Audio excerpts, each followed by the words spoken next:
So I prepared this video for you, and it's going to help you prepare for the pre-enrollment process and how to utilize that master list query. Like, what are the benefits and how it can help you ensure that all the students are going to go to the correct schools. So by running this query at the top and replacing the X's with your site number, you're going to get a list of all the students in your school. Now, if you filter out the next grade for elementary, filter out the next grade of 7, junior high, filter out the next grade of 9, and high school, filter out the next grade of 13. This will give us our base students who we need to look at to determine why are they coming up on this list and their next school does not belong to me. Like, why are they enrolled in my school right now? Okay, this is an example of a high school. So our first step is to filter out the next grade of 13. So we'll go to the next grade, we'll uncheck 13, and that leaves the remaining students that we need to take a look at. Okay, so our first group of students is we're going to look at students that are currently enrolled with us, but they do not have a transfer code in Aries.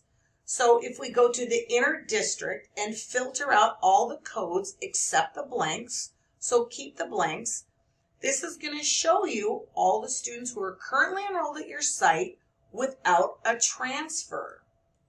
Now I want you to take into consideration if the student is students with disabilities, verify their placement and update the next school accordingly. If there's 2 households, if you view contacts, you can check to see, does one parent live in your attendance area and the other parent live in the other attendance area? Is the student homeless? View the record in special programs. Do they have a 191 record? If you're still concerned, reach out to the CARE program. See if they consider to be a homeless student and if they should stay at your school site. Is the student a foster youth? So before you go through and put them back to their home school, you'll want to take these into consideration.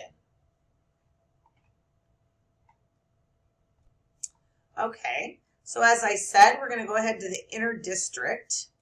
We're going to click on that, and we're going to just keep the blanks.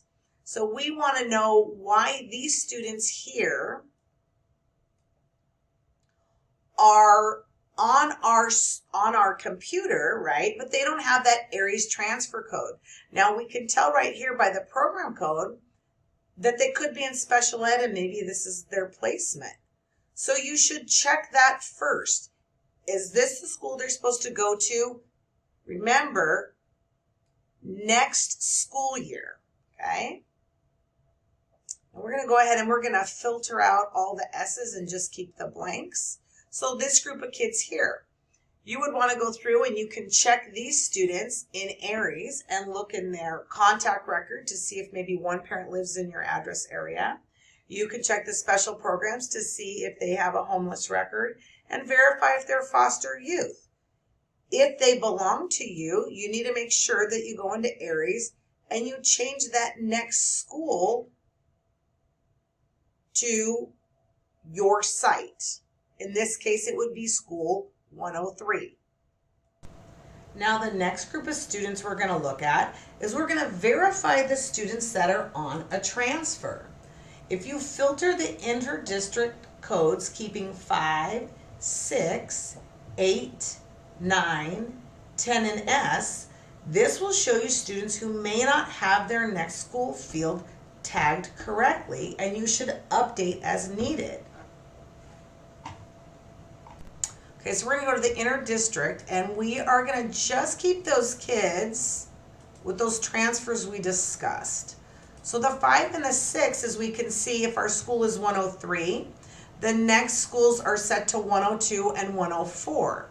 Now, if the student is attending my school on an inter-district transfer of 5, then that means they should be at my school regardless. This is now their home school. If they're here on a 6, that means through the highest grade served. So these students whose next grade is 10, these should all reflect a 103. Keep in mind, a parent may say, I'm going to transfer back to my home school, and that could be the reason for the next school. But if you don't have that communication with the parent, you should make sure that the next school is set to your site for the upcoming school year. So the next group of students we should be looking at are the students that are at your school for the current school year only.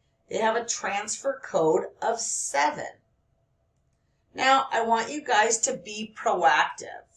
Look at them now. Remind the parent that the student is on a current year only transfer and they'll be placed back at their school of residence. You should also let the parent know if they'd like to continue for the next school year, they need to reapply for an intra-district transfer with Student Support Service. Please do not just push the kid back to their school of residence unless you've made some sort of contact with the parent.